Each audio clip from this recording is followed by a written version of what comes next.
I just received a message from I'm Council here. Nate Calero. He's in the meeting. So we will call the meeting to order. Good evening and welcome. At this time, could we all please stand for the Pledge of Allegiance? I pledge allegiance Allegiance to the flag of the United States of America and to the republic for which it stands, one nation, under God, indivisible, with liberty and justice for all. Thank you. Please take your seats. Good evening and welcome to our second and most likely our final JFC meeting for this budget process. My name is Steve Calendar. I will be chairing this meeting. And in attendance, we have Bristol Town Administrator Stephen Contente, Bristol Council Member Tony Texera, Warren Council President Kerry Cronin, Bristol Council Member Timothy Sweeney, Bristol Council Member Aaron Lay, Bristol Council Member Mary Perella, and Bristol Council President Nathan Calero. We also have in attendance Dr. Jonathan Bryce, who is the Superintendent of the Bristol Warren Regional School District. Welcome and good evening, Dr. Bryce. And we also have Dr. Diana Santa, who is the Assistant Superintendent of the Bristol Warren Regional School District. So keeping with tradition and how we did the last meeting, on our agenda for this evening is the accepting of the minutes from the March 11, 2021 meeting. Is there any comments or questions on the minutes? Is there a motion to approve? Mr. Chair, I make a motion, Tony, I make a motion that we approve the minutes. Is there a second? Said it's duly seconded. All in favor? Aye. All opposed? The ayes have it. The minutes pass. Thank you, thank you, thank you. So again, keeping with tradition how we did this in prior sessions, I am going to turn it over now to Dr. Bryce to give us a quick recap on what the school department's budget request was and where they are going moving forward. So Dr. Bryce, good evening, sir, and the floor is yours. Good evening, Mr. Calendar. Thank you very much. Rose and Ryan, can you put the PowerPoint up, please? Once again, Mr. Chairman, thank you for the opportunity to come and speak to the JFC as we discuss the budget request that we have here at the school district. I would remind everybody, if you go to slide number 1, right, what we talked about at our last meeting, the current fiscal condition, gave updates on food, nutrition, and technology, as well as capital. We then proceeded to talk about the budget discussion and our proposed budget recommendation. And today what we've added are responses to JFC member questions that we did not answer either at that moment or in subsequent conversations. If you could go to slide number 10, please.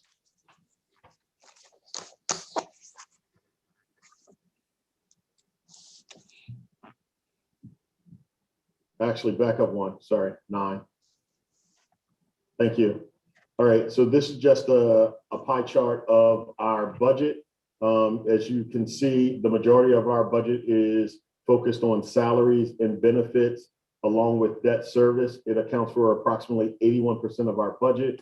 So that really is the meat of what we do. It involves our people, our staff, who are doing a great job.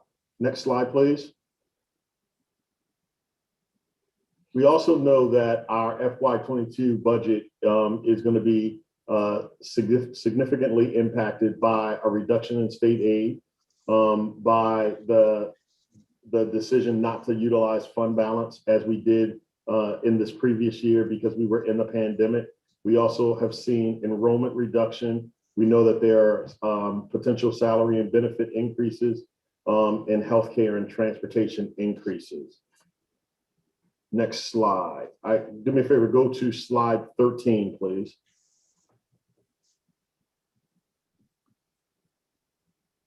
So here are the budget scenarios that we presented at our last meeting.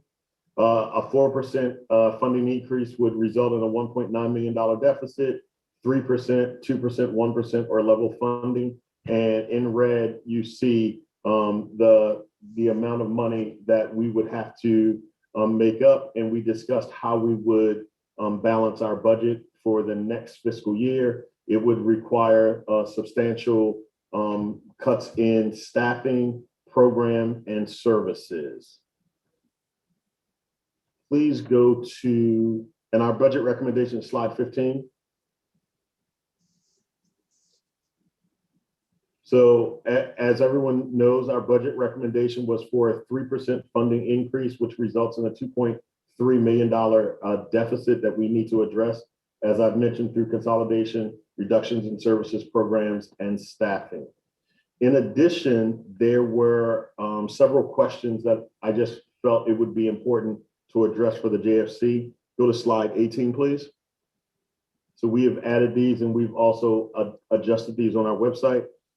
This is the step one salary and benefits for a teacher in our school district, beginning at a bachelor's degree with benefits, a bachelor's plus 30, master's degree. Next slide, please. We were also asked about out of district tuition. And so I just thought that it would be good to provide that. So this is our current out of district tuition to CTE programs and charter schools. You see the number of students, I think it's approximately 37.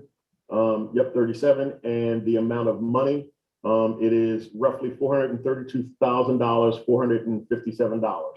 All right, so as an educator, I want children to be in a school where they want to be, but I also know that $432,000 added to our budget is certainly a number of staff members, programming, and things like that. And so it does become incumbent upon us to make sure that we have the type of programming and opportunities for all of our young people. Next slide, please. It was also suggested that we needed to be advocates, and we certainly are advocates. I can tell you that we had an opportunity to speak with Representative Speakman, Senators Felag and Savanini, and it was a great conversation. They were very insightful, and certainly we hope that that conversation bears fruit as we think about ways for the state to do something with the funding formula for regional districts, because it is problematic. The expected healthcare costs, originally we were told 8 to 10. They have now reduced that. They believe that is going to be somewhere between 6 and 7%. We were asked about an enrollment decline in pre-K and K. And so from last year to this year, we went from 44 pre-K students down to 31. We went from 243 kindergarten students to 196. We certainly believe that in many cases that is attributable to the pandemic, that parents felt safest keeping their children at home. We've been very supportive of parents' decisions during this year. And so we know and we fully expect that our first grade enrollment should increase. At least that is our hope. And then I believe that one of our members asked, where our baseline was. I was able to give some data, but I want to give a little bit more data right now. Next slide, please. So as we know, our per pupil spending ranking across a number of years has been in the bottom third. In 2019, it was approximately 24. Next slide. Here's the district's ranking in terms of English language arts, 17 out of approximately 37 districts in the state. Next slide. In terms of mathematics, our ranking is also 17 out of those 36 or 37 districts. And it is important to note that this number in terms of this ranking constitutes the number of students that met or exceeded standards, and no district is at 100%. The top district in terms of English language arts is only at 75% of all students meeting for English language arts. And for mathematics, the top district is only at 66%. As a district, we are at 53% for English language arts and 41% for mathematics. We certainly recognize we have a ways to go, but we also believe that we are solidly in the middle. But we've got a long way to go to get to the top 5 and 5. Next slide. Our ranking for science is 12th. Next slide. Our graduation ranking last year improved to approximately 90% of our graduates. And so we actually went up from our ranking in 2018, 2019, where we were ranked 15 with a graduation rate of 86.4. Next slide, please. Our dropout rate also increased. We were 14th in 2018, 2019 at 86.4. We're now 11th. Next slide. And you know, I've got concerns about a number of these slides, but here's the slide that I absolutely have concerned about. It is the reason why we've been so focused on career and technology education. It is why this, in addition to the loss of revenue of $432,000, 32% of our seniors identified that they had no clear post-secondary plans. It makes us 24th out of approximately 36 or 37 districts. All right. All of this data, next slide, please. All of this data can be drilled down if you go to reportcard.ri.gov/researcher, takes you to this really nice website, and you can slice and dice data for our district and every other district in the state. I've got 2 comments, and then I'm going to turn it back over to our chairperson. So when I look at this data and I think about our goal of becoming a top 5 and 5 district, we recognize that we have significant work to do.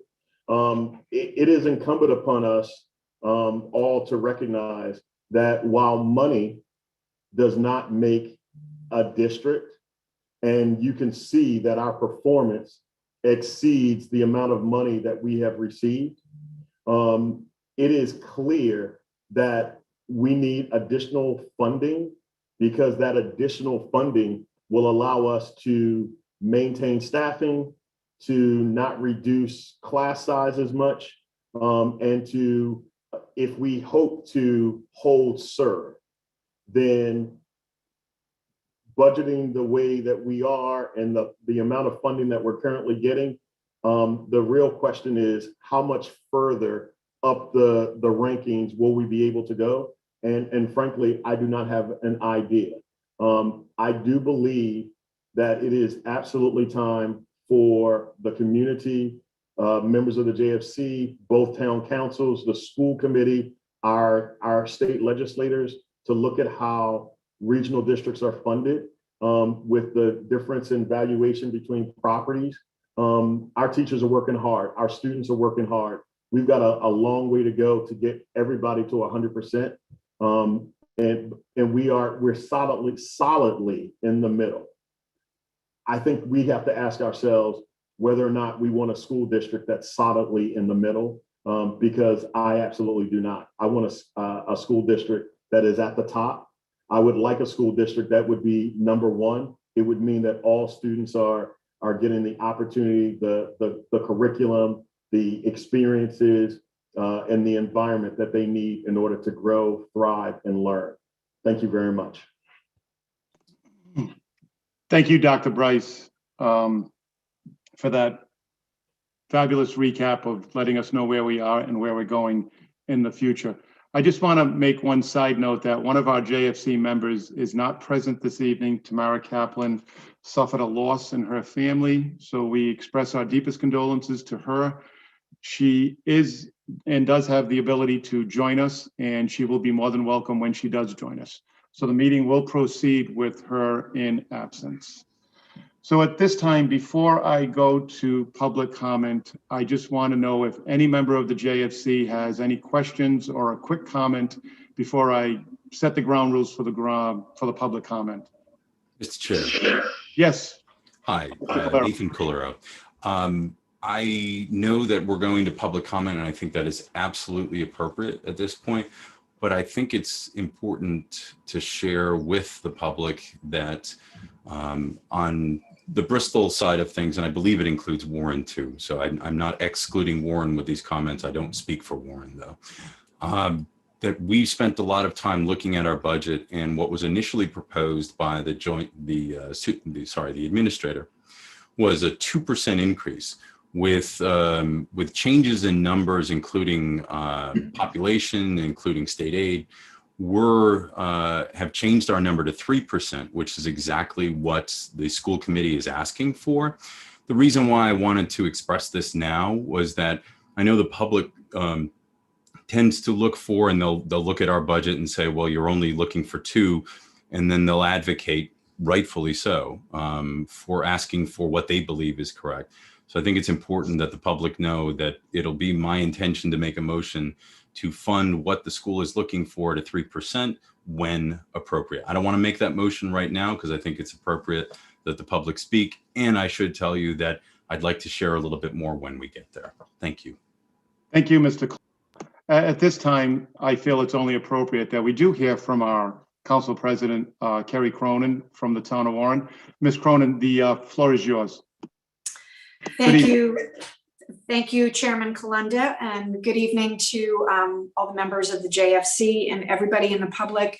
I want to first start off by saying in years past and this year as well, I know I receive, as I am sure the rest of the members of the JFC do, myriad emails from members of the public with their hopes for our either fully funding or flat funding or whatever. And it has always been my habit to respond to each and every one of them. I did not this year. I did not receive a single email from anybody suggesting that we should do anything less than fund the full request. There were a number of those. I read them all. I agree with them all. There were some that want us to just fund at a 4 or higher percent level, which I would love to be able to do. I don't know that that is fiscally responsible this time around, but I do want to say that, you know, I have read each and every one of your emails, and I appreciate hearing from the public and knowing where you all stand. I have a couple of little questions. One's a little nitpicky, and it goes back to a conversation that we had in the first meeting about the refinancing of debt. And I know that Dr. Bryce, you had said that that was not an option because of the way the debt was originally financed, that it was not allowed. Did you mean that we are in and we were in year 7 of a 10-year situation? Does it mean that it was too expensive and the numbers just didn't work out? It didn't pencil out, and so it's not worth pursuing? Or are we stuck in a situation that was negotiated and somebody else is making money and somebody else is profiting from our being restricted from doing better? And if that is the case, that's not okay. And we need to reach out to our legislators or to somebody who's holding those purse strings. You're muted. Yeah, I'll bring in Dr. Bryce now to respond. Go ahead.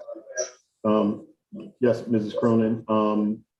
We have Diane Brennan with us, who explained it to me. I believe it's the latter, that it's just a time period that we're locked in before we're able to refinance. But I will ask Ms. Brennan if she could respond. Thank you. Hi, the bonds that we're speaking about were actually refinanced some time ago, and they're what's called a non-callable bond. So there's actually, I believe it's 2 or 3 more years before those bonds can actually be refinanced. Okay, and is that industry standard to do something to the bonds at the time that they were refinanced, you got a very favorable rate of return, a favorable rate on the bonds that you had refinanced. So you were making a significant savings on those bonds.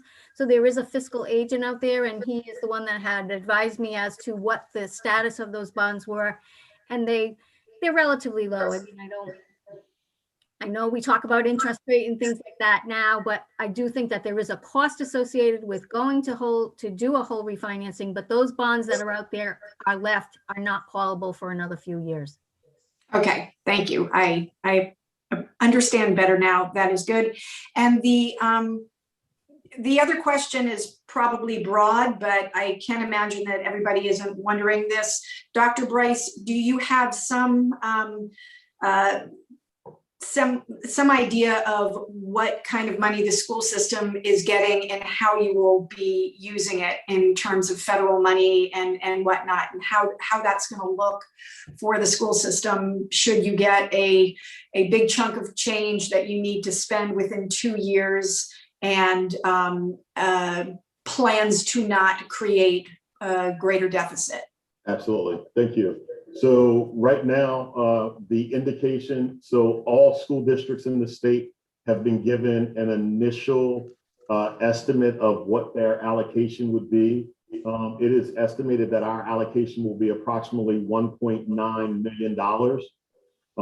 I would caution everyone that within the sound of my voice that the details about how those funds can be used has not been provided. So RIDE, the Rhode Island Department of Education, is still waiting for additional guidance from the United States Department of Education as to what types of things and categories are allowable.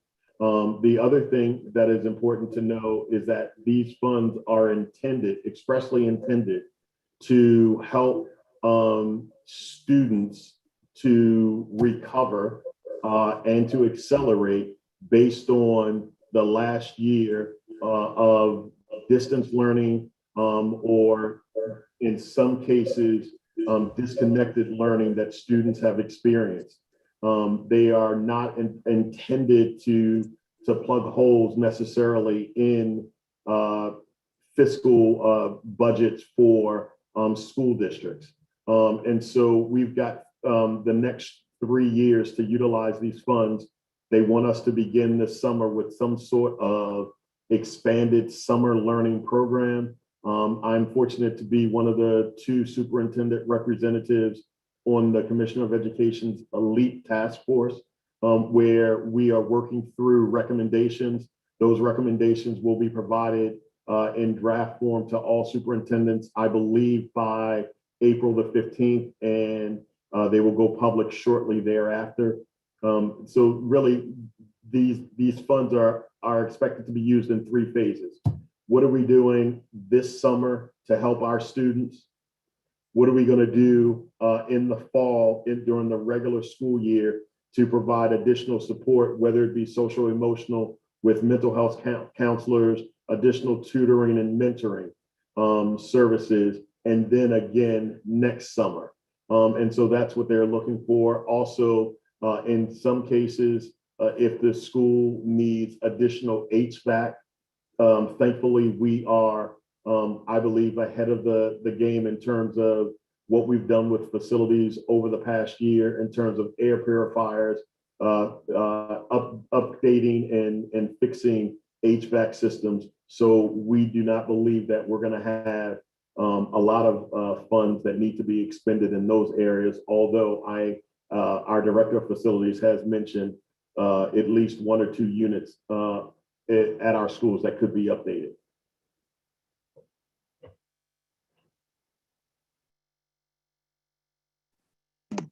Thank you, Dr. Bryce. Carrie, you're muted again.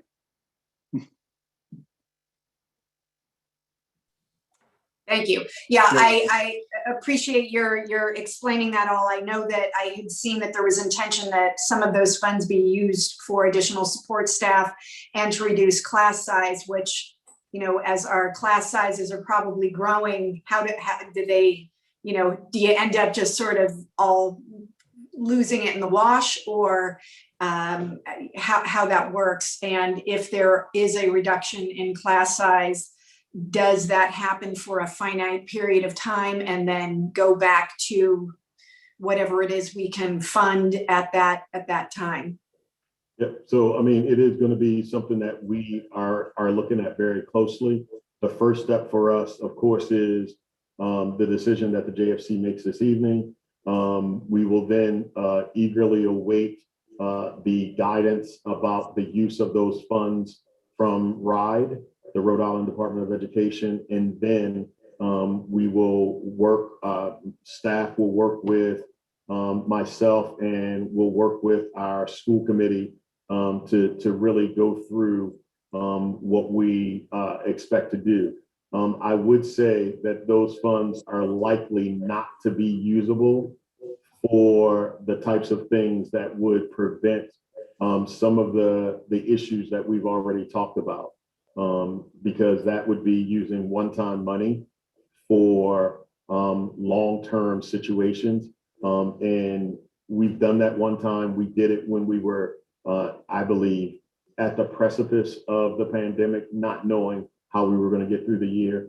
It would not be my recommendation going forward. Okay. And if you will indulge, I just have one tiny more little question. I know that there was House Bill 6030 was being heard the other night that was going to maybe make the state pony up for the transportation costs that they're supposed to reimburse us for, which they don't, which I don't quite understand why they don't give us the money for the transportation costs that the law says they're supposed to. So any update there? So I have no update on that. Certainly we are, my team, Diane, and other members of my team and superintendents around the state are eagerly awaiting to see what comes of that particular legislation. Let's hope it passes, and let's hope that the state fully funds transportation services in a way that they have not in the past. Hear, hear. I agree. Thank you so much. You're welcome. Thank you. Floor is back. Thank you, Council President. So at this time, we're going to move to the public comment portion of our agenda. And I do have some ground rules, and I need to go over certain things that are going to occur during the public comment. First and foremost, I will be monitoring my screen and identifying individuals who will use the raise hand feature on your computer to identify who wants to speak during the public comment. The very first thing you'll need to do is identify yourself. Some folks are listed as their iPhone, or some folks may be listed under another individual's computer. You will need to state your name and your address so that we can properly document it for the record. On the subject of address, it does not matter if you're a Bristol Warren resident. Anyone can speak during the public portion. We just need to make sure we properly identify you. You will also turn on your camera if you have the camera feature, so you'll be given that opportunity through our IT. Unfortunately, because I have anticipated a lot of people wanting to speak during the public comment, I need to limit the total amount of public comment that we're going to do. So I'm going to put this on the clock for about 45 minutes, between 30 minutes and 45 minutes. And I'm going to limit each individual between a minute and a minute and a half. Now, that doesn't mean I'm going to immediately turn somebody off once they hit the time limit. I will probably just let them know that they've reached their allotted time. We're also going to have all your comments directed to the chair of the committee, which is me. So please don't personally ask a question of the superintendent or any finance director or any individual that's on the meeting as a participant. So at this time, I am going to scroll through and see if I see anyone. And Rose, our IT person, if you identify any individual who wants to speak using the raise hand function, please let me know and we will bring them into the meeting. Because right now I am not seeing anybody who wants to speak. Is this correct, Rose? We have Rob Hancock has just raised his hand. Rob Hancock, so I do. So the chair recognizes Mr. Rob Hancock. Sir, the floor is yours. Thank you very much, Chairman Kalenda, and thank you for the opportunity to speak. I just want to say, I am really excited of the ambitious goals that our district has set. The idea of being top 5 and 5, and I think what is needed to get there is first and foremost outstanding educators, which I know as a parent, and I think some of the data that the superintendent provided illustrates how our educators are doing tremendous work and continuing to do that and continuing to move us forward as a district. It also requires a lot of transparency, and I really appreciate what the district has provided for all their data. I also appreciate that our towns have come to this meeting sharing information about their budgets and their clarity around what they can do. That's great, and really provides for great collaboration. And it does require consistent support and funding from the town. So I'm pleased to see that the Finance Committee approved 4% last year, and that even in this very difficult situation, they've committed, it sounds like, close to that 3%. And I encourage us as towns and as a community to continue to look at how we can increase funding both in the local and state level over time, so we continue to grow as a district and continue to drive towards that target.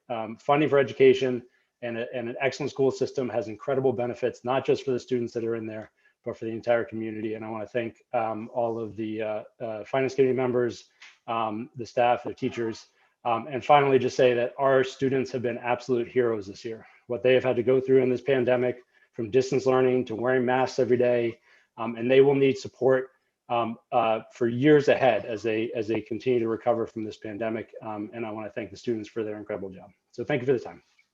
Hey, Rob, before you go, can you just give us your address, please? Oh, so sorry. Yeah. Rob Hancock, 11 Juniper Court in Bristol. Thank you very much, Mr. Hancock, and great job staying within the time. Much appreciated. Good evening.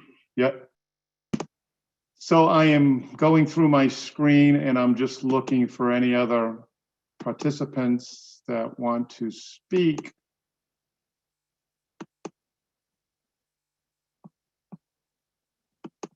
Donna St. Angela. I don't see anybody. Oh, I have I believe it's, well, hold on one second. I had somebody and then they jumped off. Oh, there we go. Wait a minute. Let me go back.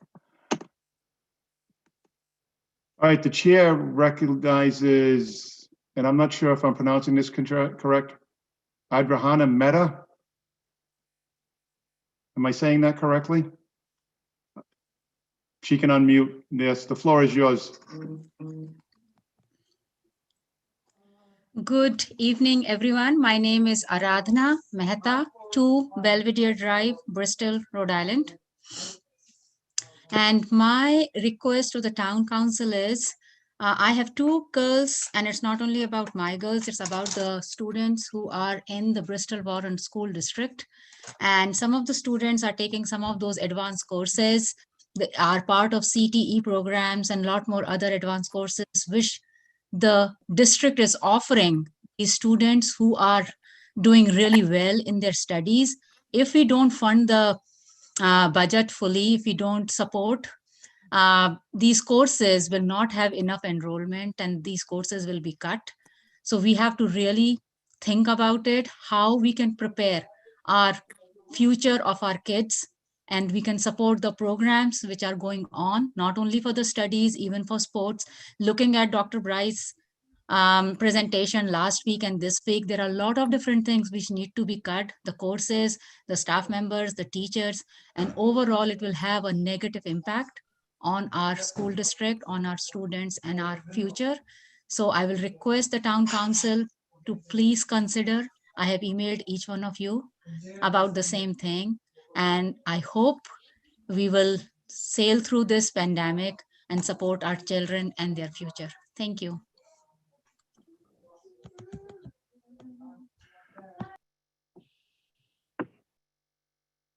Top, Steve. Thank you, Adriana. I was just getting an IT lesson. I don't have to scroll my screen. The raise hand function will show up right at the top of my screen. So the chair recognizes Daryl Gould. Good evening, Daryl. The floor is yours, sir.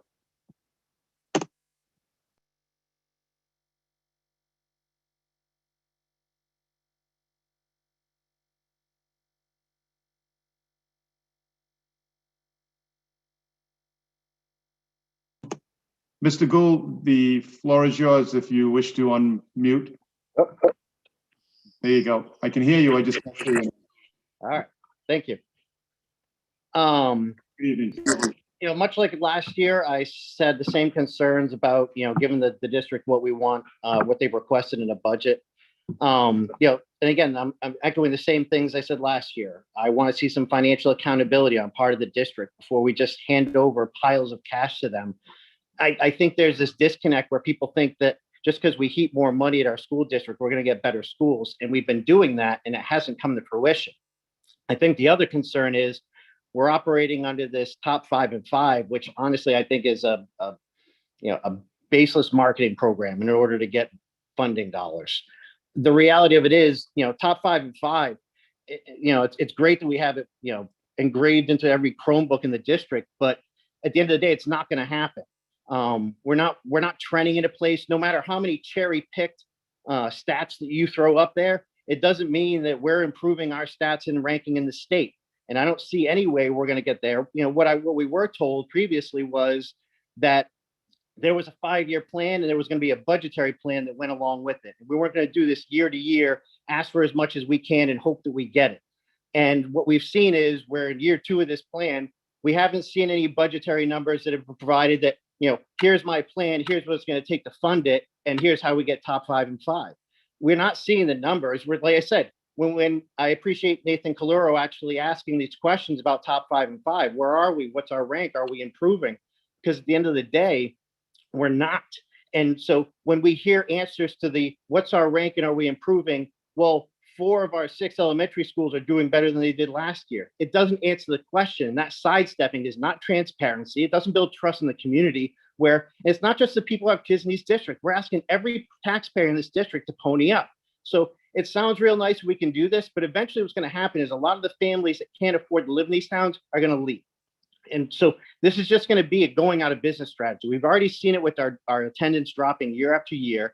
There's going to be a long-term, we're going to have to pay the piper at some point. So again, I'm going to echo what I said again, and then I'll just leave it at that.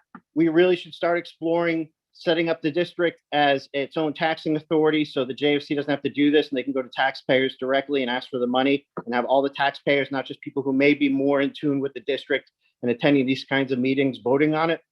And possibly, I think the towns, honestly, in as much as I live in Warren, if I was in Bristol, I'd be looking at deregionalization. You guys have your school set up. The way that Warren throws money around. I appreciate the fact that Bristol at least checked in on these things. I don't know if Warren did, but I've heard Administrator Contenti say that they used to get financial reports. I'd love to know if the JFC, if it's just a matter of just voting on this and giving them what they asked, or if there's any check back over the year. Like, do you guys go back and say, all right, we gave you all this money, what are you doing with it? Where's your rank? How we doing? Or is it just something where this is just an administrative process where it's a foregone conclusion, we're going to give them what they want, and we're going to end up at the same schools we had last year? Thank you. Thank you, Mr. Gould. So I'm continue to monitor. It does not appear I have another raise hand function. I just want to make sure I'm not missing anything. I'll give it a few more seconds.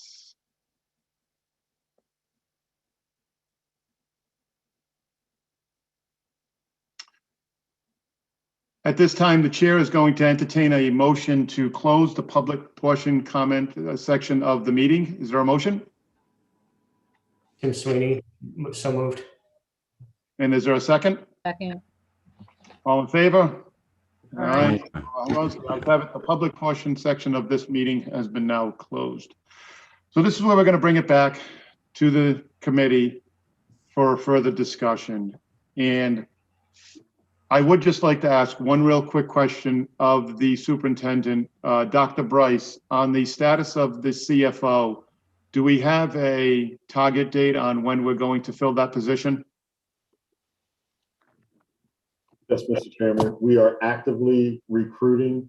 The school committee has engaged with 2 firms. One is a firm that has local offices, but also a national and international presence.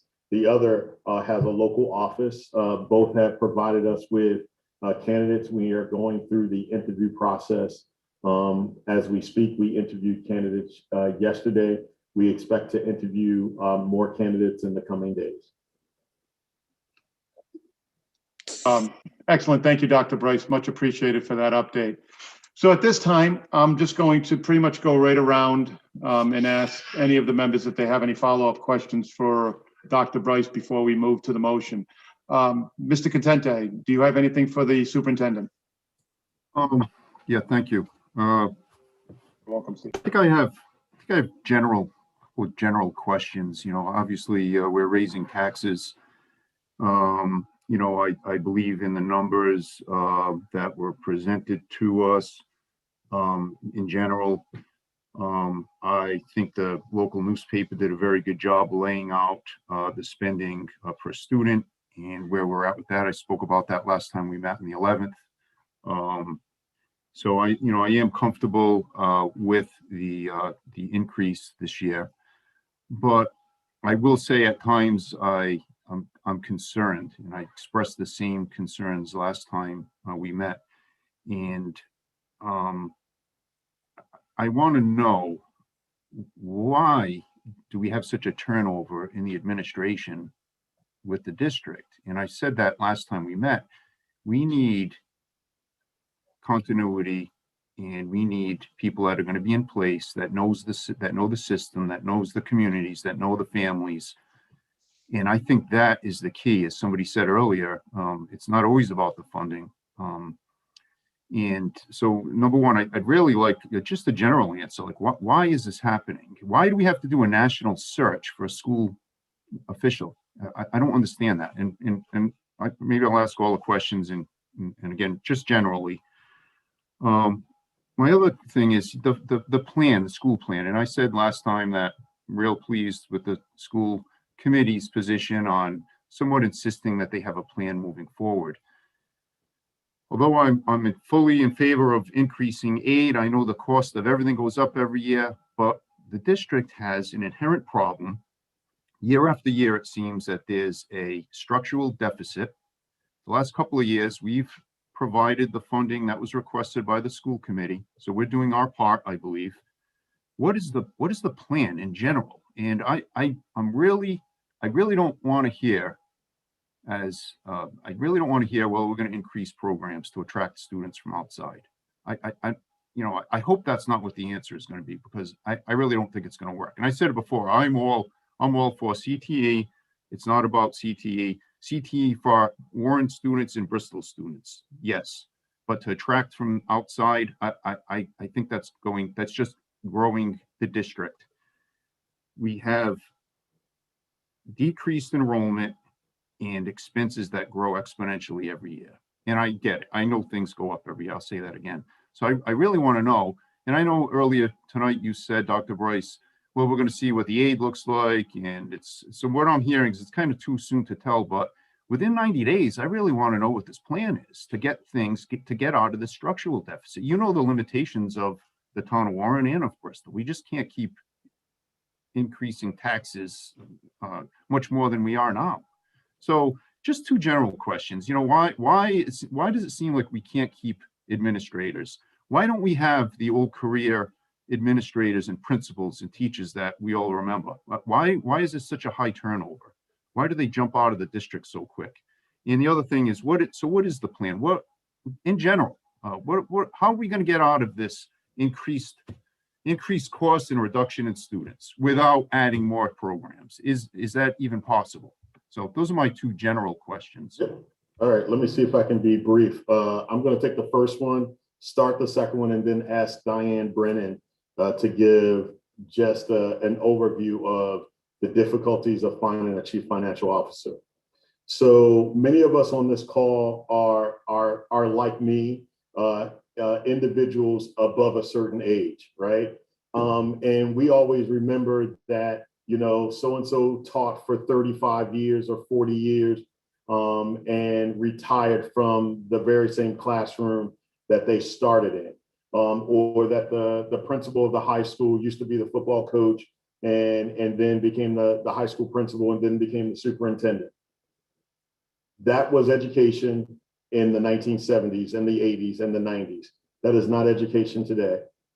And the reality is that people are flexible, they are able to move, pensions are portable, and as a result, individuals go where they believe that they have a pathway, they have an opportunity for advancement, and in some cases, it is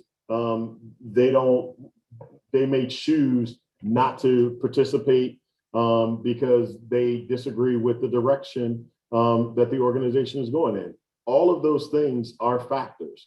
The turnover that we've had is not excessive. It is, as a matter of fact, I think what has been actually the issue is that the district has had a level of stability that most school districts, probably in this state and certainly in this country, no longer have, which is people stay in the same position for 20 and 30 years. So that's the answer to the first thing. In terms of what's our plan, so certainly right now, you know that the school system is engaged in a strategic planning process where we are building out exactly what the plan is for everyone, because the plan is not top 5 and 5. The plan is actually, what is the curriculum? What are the supports that are going to be in place? What type of professional development opportunities are going to be provided for our staff and things like that? How do we get to a level of operational excellence? In terms of the structural nature of our budget, here's what I'm going to say. The district is going to continue to be in a structural deficit as long as state aid decreases, and state aid is a result of a number of factors, one of which is student enrollment. So at some point, the district is going to have to reduce staff because it's 81% of the budget. Staffing, benefits, debt service. It is going to have to recognize that it cannot do every single thing that maybe it has done for the last 5 or 10 years. And then finally, it may get to a place where if the enrollment is not preserved, if the enrollment is not stabilized, right? So this idea around CTE, right? So we're going to do a presentation on Monday, so I might as well just tell everybody, here's what we talk about for CTE. It stabilizes enrollment. So those 37 children that have chosen to go other places, which have taken $432,000 in per pupil revenue with them. Imagine if those 37 were with us. That is at least 4 teachers. It's any number of other staff. It's programming. So the issue for CTE and the rest of our programs and having high quality, rigorous instruction is because we want parents to choose to stay in our district. First and foremost, if we could attract kids from other places, and when we checked, I believe we've attracted 2 students from Portsmouth to our district. You're right, we're not going to attract boatloads of kids, but at a minimum, we have to hold on to the children that we have. We have to hold serve, and we do that by offering the type of rigorous programs that one of our parents just mentioned, right? We need to make sure that all of our students at all levels have the type of programs that are going to help them to be successful, learn, grow, and thrive, but also keep them in the district. Diane Brennan, can you answer the piece about finding a CFO, please? Sure. There's a great degree of difficulty, and it's not just in the region of Bristol Warren Regional School District, to find personnel who are of a nature to do the functions that are found within a school district or even a municipality for that part. We don't find that they're really becoming an attractive field for new personnel coming in. So the existing personnel that are out there it's almost like a little merry-go-round that people go from one district to another district to another district, which is not good for stability. For just a little point on stability, when you walk into the job, you're working on almost 3 budgets at a time. You're working on the one that you're living in, the one that was the prior to do your audit, and the one that you're making for the next year. So the complexity of all of that has become a lot more difficult in the years that are becoming from the standards of the reporting from the state level, the federal level, and even just the accounting field. So you're finding that the complexity of the job, when people used to come and they used to go for a long-term, stay for 20 years, get a pension, and then they'd be done. The pension system in Rhode Island, as everybody knows, has changed. It's still a great system, and there's still great things for that to be, for people to find a professional home. But what you're encountering on the other side is that business and industry is also a lot more attractive to those people at a salary that's probably a little bit different. And the requirements are not a lot different for the amount of time that you have to devote to the job. I mean, I would encourage anybody, and I still do, and I'm here as a retired employee, to come back to assist. I still like the job. I still like all that goes on within it, but you're not finding that it's attracting to new people coming forward as much as it needs to be for you to get some stability here. And it's not just this district that's happening. It really is not. All right, thank you, Ms. Brennan, much appreciated. Steve, do you have anything else? Oh, thank you. You're welcome. I'm going to go to Council Member Tony Teixeira. Good evening. Do you have any questions for the superintendent at this time? No, I'll pass up at the time. Thank you. You're welcome. I'll move down to Council President Kerry Cronin from Warren. Do you have anything further you want to follow up with? I don't have any further questions, really. I have a few comments that are swirling around in my head in response to comments and questions that have gone on so far. And I would just like to say that as far as this budget process goes, and following it from the very beginning and probably projecting as to how it might go, the town of Warren, and especially our town manager, has been engaged and involved and active as well. Our finance director has been in constant communication with Dr. Bryce and his entire staff and administration. So the notion that Warren is somehow limited or not involved or paying attention is just not so. We are absolutely watching every dollar and cent, and very encouraged to do whatever we can to support this budget as best as we can. So I just want to make that clear. And maybe the obvious answer to how we don't continue down this path every year is maybe reduce the number of school systems in this state. We are the smallest state with the most number of school districts. I mean, there's some redundancy there, and I think you all could agree. So, you know, we've got costs ballooning, sure, but we've got more school districts than we need. So if somebody really wants to have that conversation, I'll be at the table. So I am looking forward to the result of this evening's vote to fund as to the highest level that we possibly can, and hope that we can move forward with some common sense in the future. So thank you. Thank you, Carrie. I'm going to move to Council Member Tim Sweeney. Good evening. Welcome. Do you have any questions for the superintendent? Thank you, Mr. Chairman. Dr. Bryce, I just had a quick question for you in regards to the CFO that will be hired hopefully within the next couple months. I'd like to know if we could arrange something with the JFC where we can meet him or her in regards to discussing, you know, what their strategy is in regards to looking at the budget moving forward. I think you addressed a lot of questions that Administrator Catente had asked, so which kind of addressed a lot of the questions that I had in regards to the falling enrollment and the overall structure of where we need to go and the projection of the enrollment and the CTE issue programs.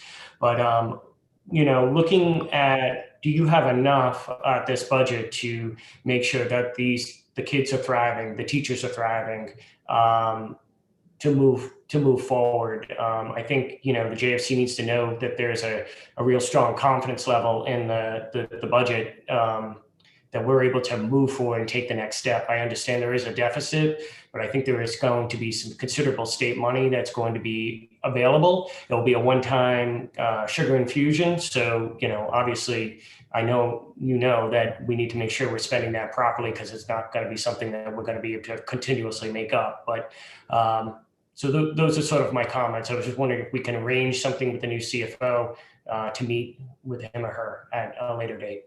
Absolutely. Hey, Dr. Bryce, just before you jump in there, Mr. Sweeney, you're actually alluding to a item on the agenda at the end where we're trying to have future meetings. So maybe we can loop that all in together. If we're going to have future meetings with the JFC, with the district reporting back, we can piggyback it and meet the CFO at the same time. But go ahead, Dr. Bryce. Absolutely. I was just gonna say, I think that's an actual phenomenal idea for the new CFO and myself, along with the rest of my team, Dr. Santa, to meet with the JFC. Certainly, we need to get the school committee, our chairperson, and other members to be supportive of that. And so I'm sure that's something that they will discuss. But I do think it would be helpful to strengthen the frequency of communication between our bodies, just between JFC and the school system. I think it's going to help. The other thing that I would also like to see, and I know that Diane has been in very close contact with the finance folks, as well as town manager in Warren, and I think that is another line of communication that we just need to keep open. There is a level of complexity to our budget because it is derived from both state money, federal dollars, local dollars to towns. There's a level of complexity to that that I am certain exceeds what may be a $1 billion budget in some larger school districts. And so I think anything we can do to strengthen communication, have more frequent communication, I think is going to be beneficial to us all. Thank you, Dr. Bryce. Thank you, Mr. Sweeney. Do you have anything else, or are you satisfied? I do not. Thank you. You're welcome. I'm actually going to go to our senior member, Mary Perella. Do you have any questions for Dr. Bryce?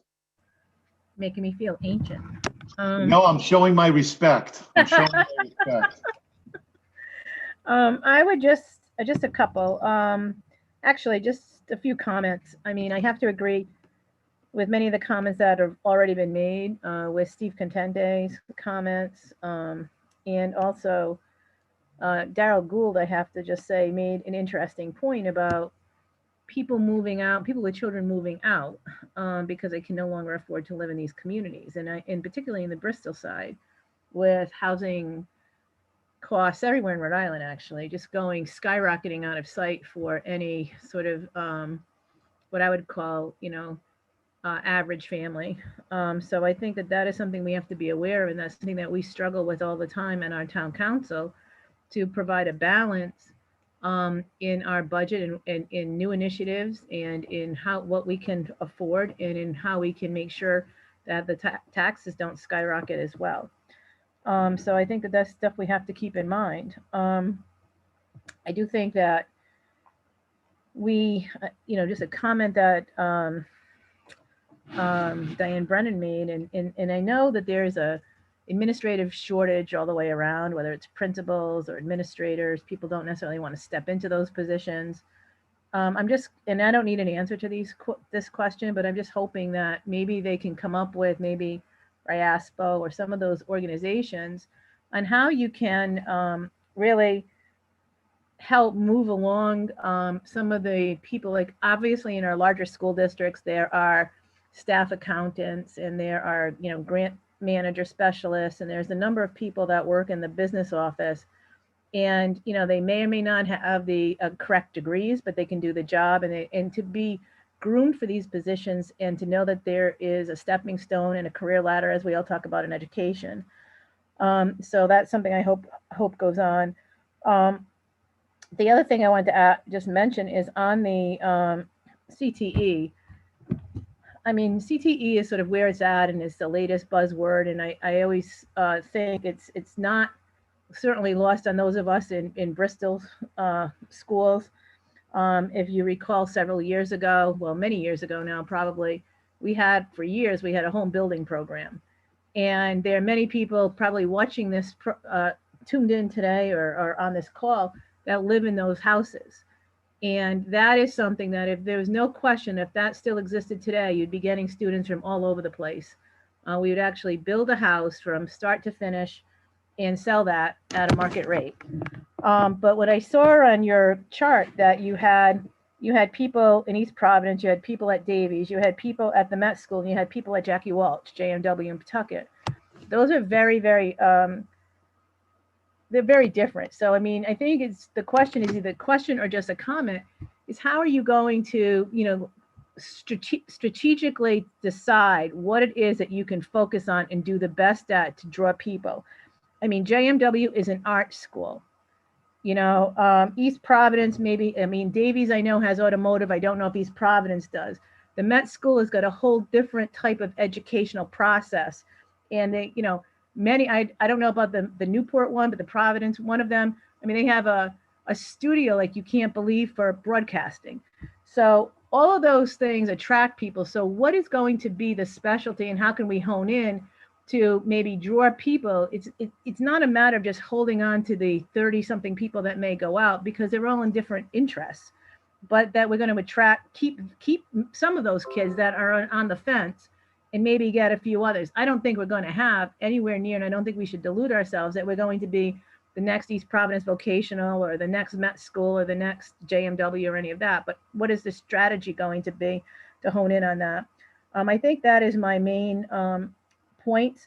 And I think the other thing is just to really, I got to go back and look at the paper, the article in the Phoenix, but just what are those top districts that we want to catch up with? If you had any, if you had your dream, your dream, would it be, we want to be Barrington, we want to be just like East Greenwich, we want to be North Kingstown? I mean, what are those, what is it that you want to see? And I think that's the stuff that we really would like to see clarified. It doesn't have to be done this moment. And the final thing I'm going to say, Mr. Chairman, Steve Kalenda, not, got two Steve C's here, so got to be careful, is, along these lines, and I think we should probably do this sooner than later. I don't know if it could get done for this legislative session, but at the last meeting, we talked about the enabling legislation. And I do think that there's some complicated issues that, people bring up, like the taxing authority issue and so forth. But I also think there's a lot of pretty relatively simple topics that could be addressed.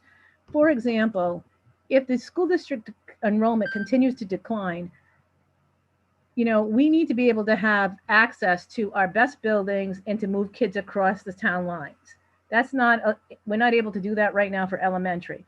I mean, I think there's some, I hate the term, but I'll use it, low-hanging fruit that we could address that could position us if this trend continues. And that's something that we need to do more. So I'm hoping that, Mr. Chairman, you would schedule a meeting. I'm not sure who has addressed this, so I'm guessing it would be good to start maybe with the Joint Finance Committee, and then maybe we have to take it up at our own town councils. I'm not really sure how that begins, but we somehow need to begin that process. Well, thank you, Mary. Yeah, exactly. Our next item on the agenda is where I'm going. That's why I put it there. So I appreciate that. Dr. Bryce, do you want to respond to any of Councilwoman? Absolutely. Lot of detail. I think I jotted down 5 different things. I'm going to focus on 2. So in terms of, you asked the question, sort of who are we setting our sights on?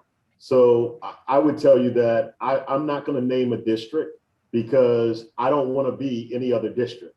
What I want to be is the very best Bristol Warren Regional School District that I can be. And in order to do that, we have to compare ourselves against the standard. And the standard, I heard someone earlier say that we cherry picked or, identified a few key indicators. Well, here's what I'm going to tell you. The indicators that we identified are the core indicators that you look at, that you would look at for a district, you would look at for a school. I want to know how we're doing in reading. How are we doing in mathematics and science? How are we doing in terms of graduation rate and our dropout rate? What are our kids doing when they leave us? So those are the critical areas that we need to look at. And I would say that while there are other districts that clearly are doing better than us, I think it's inappropriate as a superintendent of the Bristol Warren Regional School System to say, oh, we need to do that and we need to be this other district. I can tell you, I'm looking at the data right in front of me. We know many of those districts, we know who they are, we know how they're scoring. And I think if people want more information, if they look at the bottom of that PowerPoint and go to that particular location on the RIDE website, they would find that information. In terms of CTE, I think your point is well taken. Those 30 kids indicate that they have a range of interests. And as a parent, I would certainly want my child to be able to follow their interest and their passion. And so we have to do two things in CTE. We have to identify particular pathways that are in demand, that have been identified by the Rhode Island government, both the governor's office and the Employment Economic Development. We have to identify those things, but we also cannot get into a pathway that has a very expensive cost of entry, right? So I'm just going to tell everybody, I want automotive, I want an auto shop. I absolutely do, with all the bells and whistles, right? And we could do not only fixing cars, but we could also do body work. The cost of entry into that type of pathway is prohibitive. What I'm going to ask is Dr. Santa, if she can very quickly go over the 5 areas that we focused on. They are in demand. Our young people would get a living wage, and we have something that dovetails very nicely with the home building, but does not risk the amount of money that it would take to get back into that field. Could I just follow up one quick question before Dr. Santa just comments, and that is your point about, the best Bristol Warren district. So you said that we ranked 17th in math and in ELA.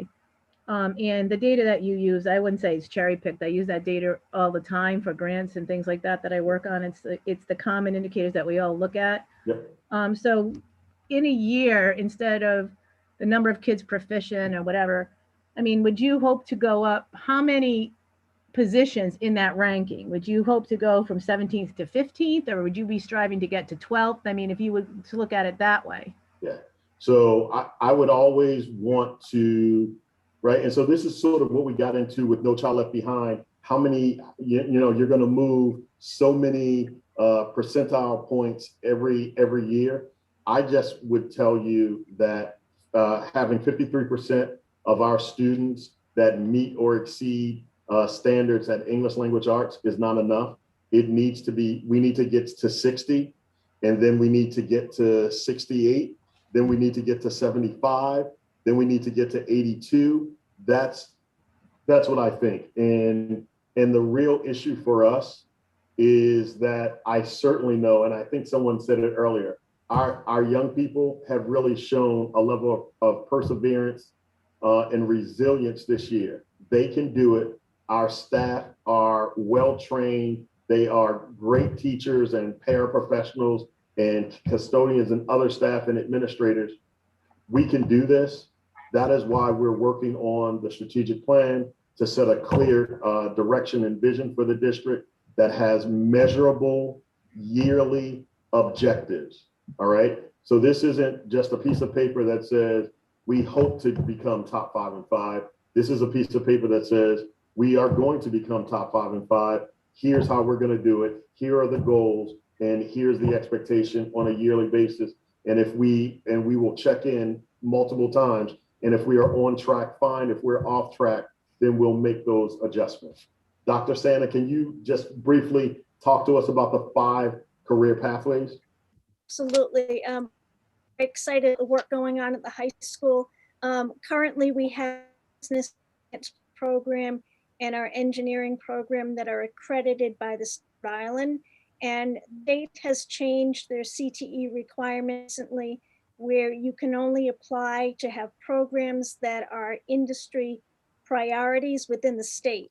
So it's limited, but if you are able to shape your programs to those qualifications, it gives you access to additional funding, categorical aid, also increased federal funds. So that's the direction that we're moving in. We are ready and waiting, but due to COVID, it's delayed. We want to apply for accreditation for bioscience, which would be great for our students. High number of students in that program now, even though not accredited. Also architecture and construction, we're going to bring back the construction program, and it will be within the guidelines of the industry. And also we have computer science and cybersecurity. So that's another up and coming profession for our students. And I know that there's a lot of job opportunity out there. Also on the horizon, we would love to do a visual and technical art program. We know we have great performing arts programs within our schools. Unfortunately, that in itself is not a priority sector. So if we go with the visual technical arts, it encompasses our digital audio recording, our broadcasting program, graphic arts.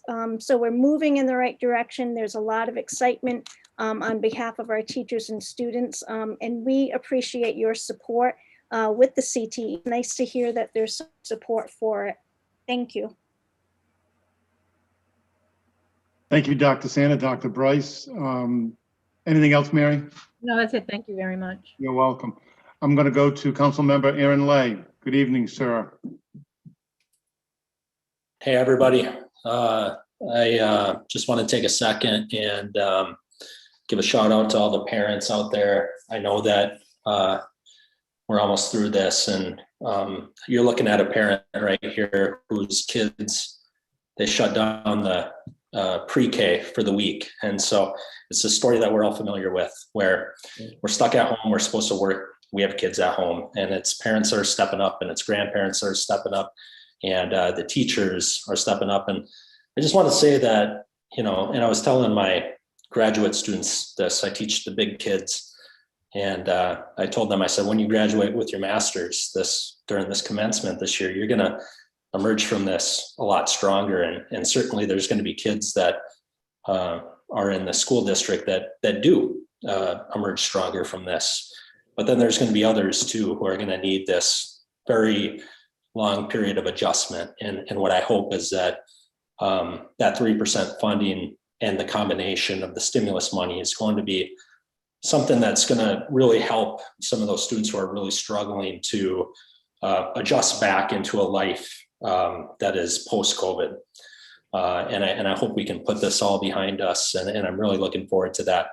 I think looking forward to things means that, you know, the conversation about the CTE programs is something that I really appreciate. And I had an opportunity to look at the CTE programs across the state. I looked at what East Providence was offering. I was looking at the MET programs and everything like that. And there's just a lot of great stuff out there. And to hear what you've been saying about the cybersecurity program that could be here in Bristol, I think is very exciting. And I think that, you know, certainly it's a growing industry. And we know that because the governor's been prioritizing it. Middletown is the seat of the defense industry, and they are looking for all kinds of people that can work in cybersecurity over there in Middletown.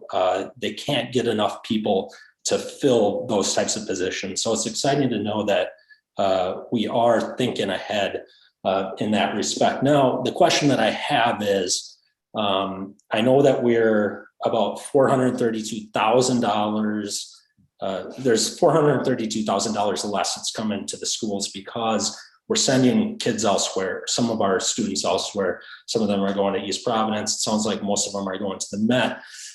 My question for you, Dr. Bryce, is how does this shape up to what other districts our size are doing?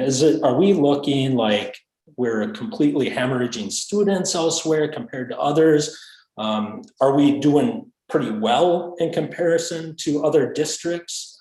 I guess my question is, what do we have to do to stop the loss? Thank you for that question. Let me just tell you, I do not have a clear indication of where we rank in comparison to other districts that are losing students to career and technical programs, the Met, performing arts, or charters. I believe that it is something that is closely held. And the reason why it's closely held is because the field is very competitive.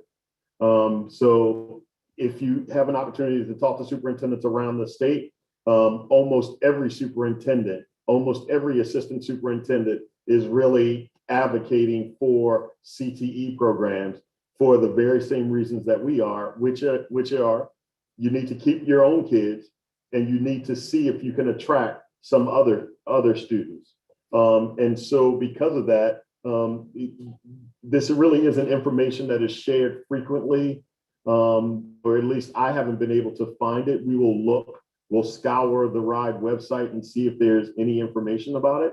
But right now, we don't know where we are. If we find that information, just like we were able to find information and give an update about our ranking, it took some people hours to put it together. But if we can put that kind of data together, we will, and we'll send it along, not only to the school committee, but I'll send it to the JFC just so that you are all aware of the data.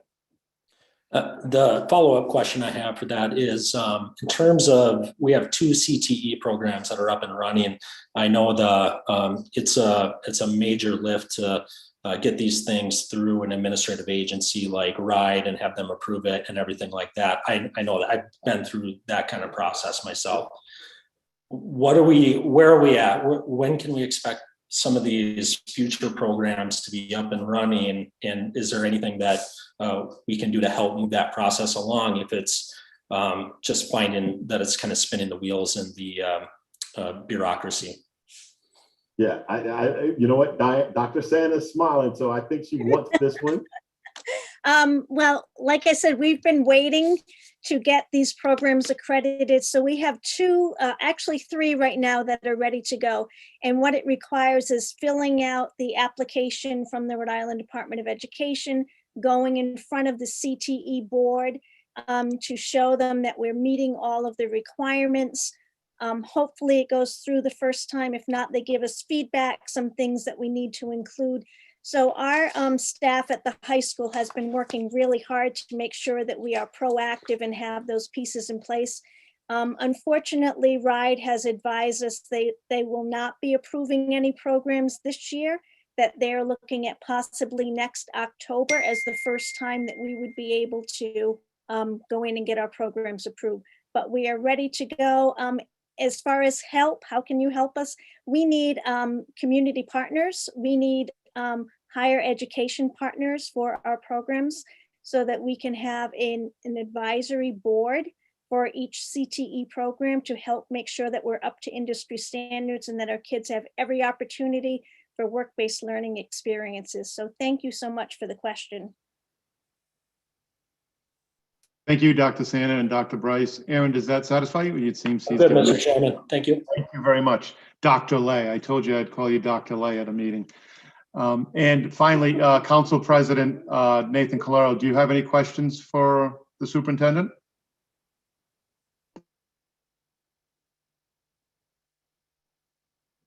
There we go. I had to unmute.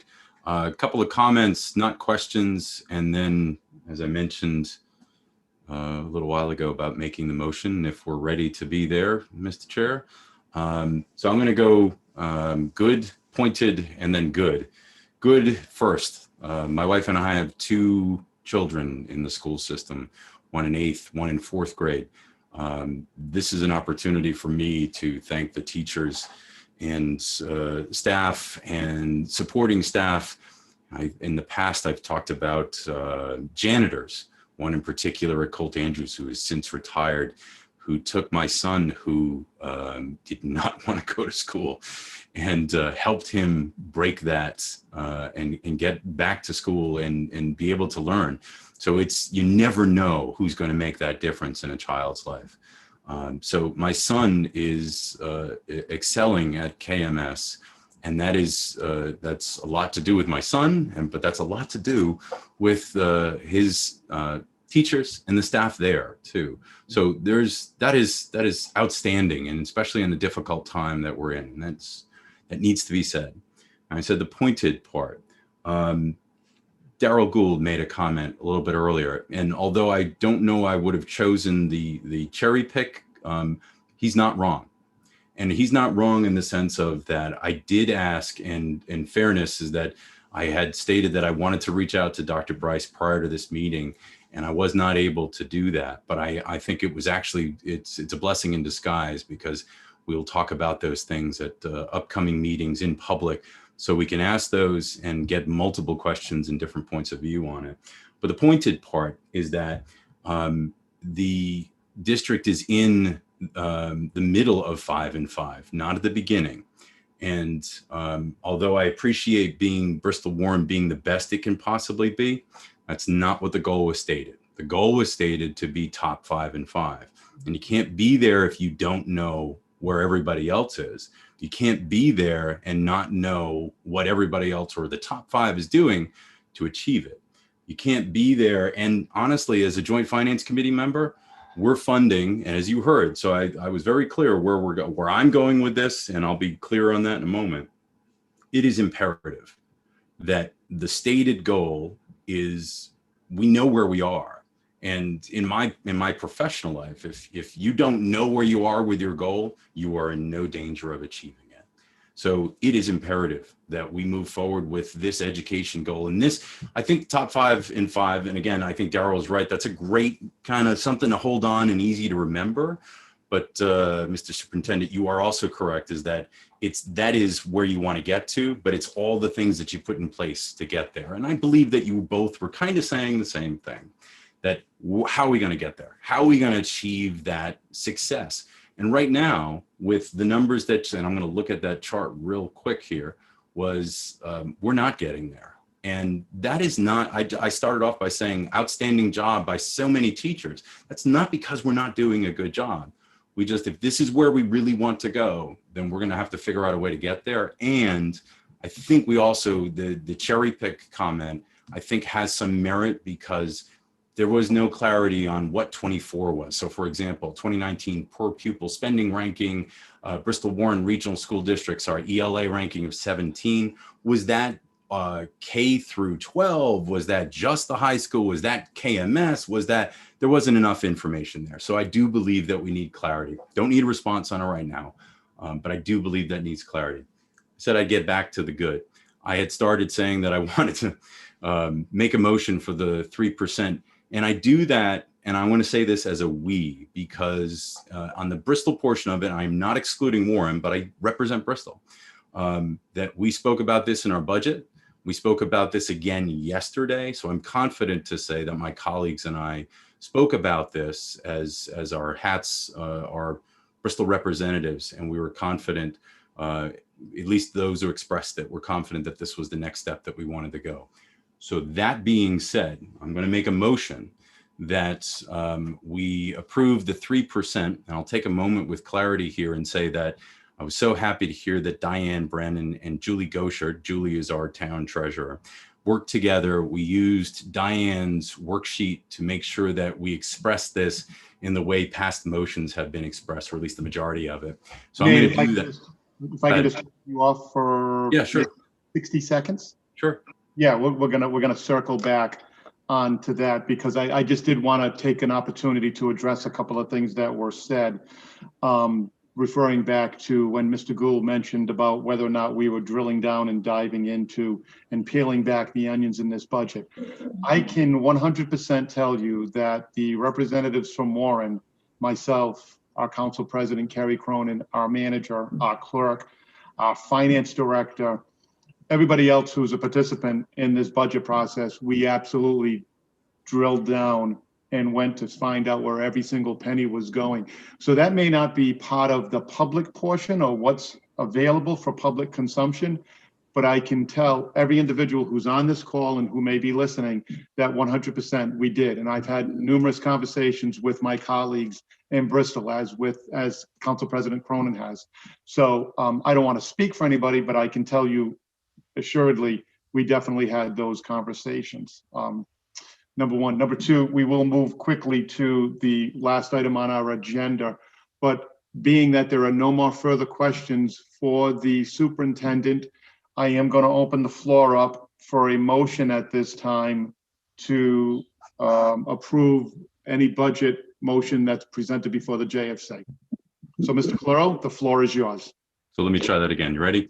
So in keeping with the past, I'm going to make the motion as follows, is that to approve the 3%, which I'm going to give you a breakdown right now, which is a summary operations cost of $53,781,270, debt service of $1,587,250, with a total authorization of $55,368,520.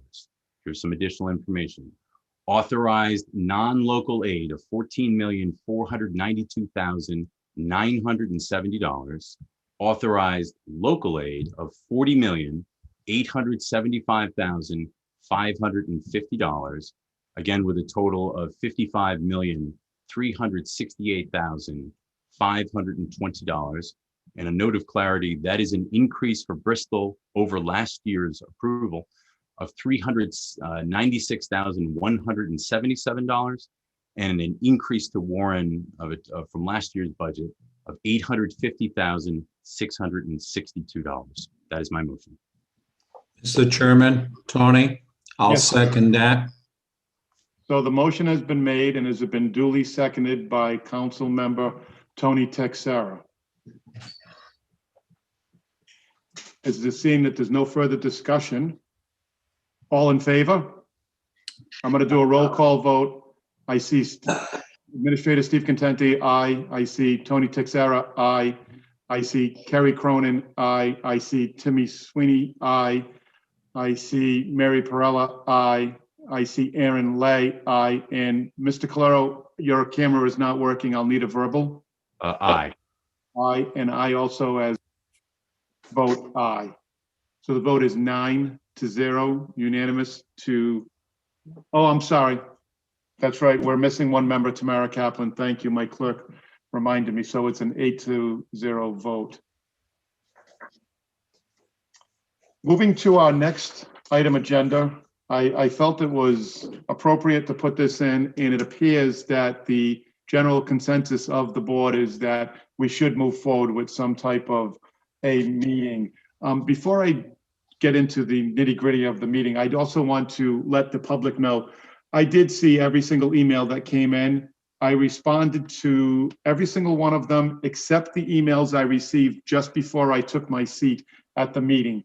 I will read them later this evening and I will respond back to them. So those folks out there, I don't want you to think I've neglected you. So under new business, I put discuss it in action for the school district to conduct quarterly meetings and respond back to the JFC, giving presentation of future budgets for the Bristol Warren Regional School District. Dr. Bryce and I have had some casual conversations about this. The quarterly meeting is not something set in stone. I just felt it would be a good idea, and it appears that we're in unison here, that this is something moving forward. Dr. Bryce, real quick, if you want to fill in on your position, the floor is yours, sir. Yep. So thank you, Mr. Chair.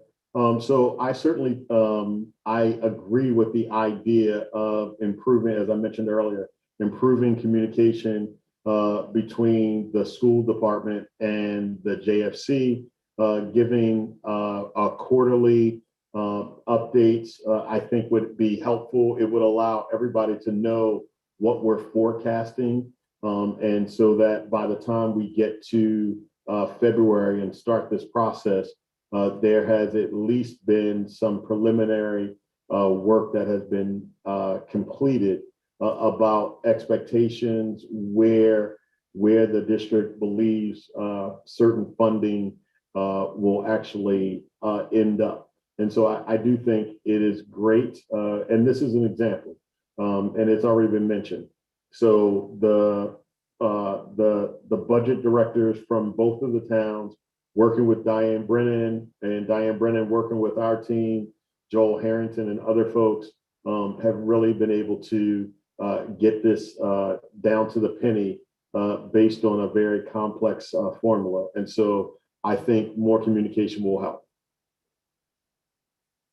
Thank you, Dr. Bryce. I really don't need to go member by member. I will do something via email to try and coordinate this. If a member does have something that they want to say, give me a little thumbs up or a hand wave, and I'm more than happy to give you an opportunity to speak. But other than that, I think we're in agreement that this is probably a good direction that the JFC should be going in. So before I close the meeting, I've made a little bit of a list that I want to just go down and make some recognition and say thanks. First and foremost, to every JFC member that's been in attendance. I can't thank you enough for your cooperation and your due diligence. I also want to thank the parents and the teachers that have been dealing with this for now a year. Thank you. Don't give up. We are approaching the finish line. Thank you to the school department and Dr. Bryce and his team and all his assistants, including Diane Santa. Thank you very much to the school department's IT, Rose and Ryan. You've been super helpful, much appreciated. I also want to thank the school committee, our state legislatures, our Warren Town Council members that I know are on. I've seen Brant Eckerd's on the call, so all the council members. Our Warren Town manager, I can't say enough thanks for Kate Michaud. She is fabulous. The clerks from both towns have been absolutely fantastic. And not last but least, the finance departments, like Dr. Bryce just mentioned. I realize we have an excellent finance department in Warren, and I do realize that Bristol also has an outstanding finance department, and so does the school district. And I can't say enough thank yous for that. I also see Senator Felags on the call. I have to recognize my old Little League baseball coach because he would never let me live it down. And then last but least, I also want to thank our significant others that allow me and my colleagues to attend these countless number of meetings and to go through the budget process.